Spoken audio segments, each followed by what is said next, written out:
Hello 大家好សួស្តីពុកម៉ែបងប្អូនអរគុណសូមស្វាគមន៍មកកាន់ Channel បង្រៀនភាសាច័ន្ទសន្តានាខ្លីៗបាទអញ្ចឹងមេរៀនរបស់យើងថ្ងៃនេះមេរៀនទី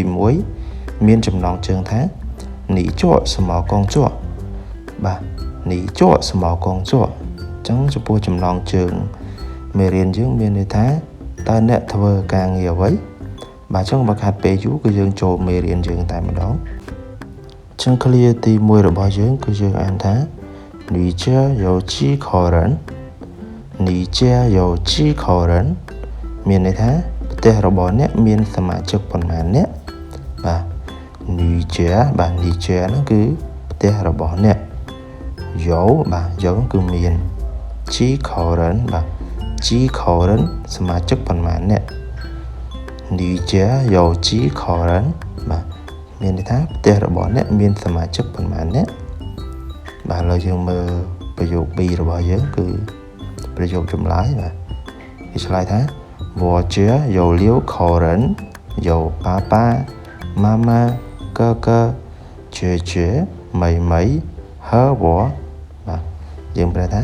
ផ្ទះរបស់ខ្ញុំមានសមាជិក6នាក់មានប៉ាប៉ាម៉ាក់បងប្រុសបងស្រី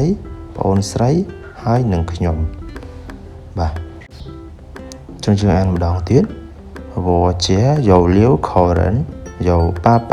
妈妈哥哥姐姐妹妹和我បាទចឹងយើងប្រែថាផ្ទះរបស់ខ្ញុំមានសមាជិក6នាក់មានប៉ាប៉ាម៉ាក់បងប្រុសបងស្រីប្អូនស្រីហើយនិងខ្ញុំបាទចឹងយើងបន្តមេរៀនរបស់យើងទៀតបាទ clear A 你做什么工作你做什么工作មានន័យថាតើអ្នកធ្វើការងារអ្វីបាទនេះបាទនេះយើងប្រែថាអ្នក做នោះគឺប្រែថាធ្វើ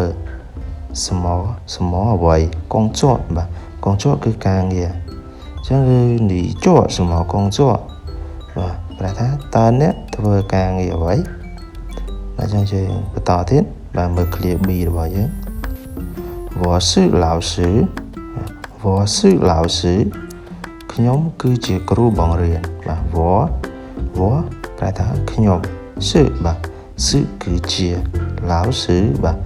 老师គ្រូបង្រៀនបាទ我是老师ខ្ញុំគឺជាគ្រូបង្រៀនបាទអញ្ចឹងសម្រាប់មេរៀនយើងថ្ងៃនេះក៏ដល់ទីបញ្ចប់ហើយដើម្បីទទួលបានវីដេអូថ្មីៗកុំភ្លេចជួយ Subscribe Channel ខ្ញុំបាទម្នាក់មួយផង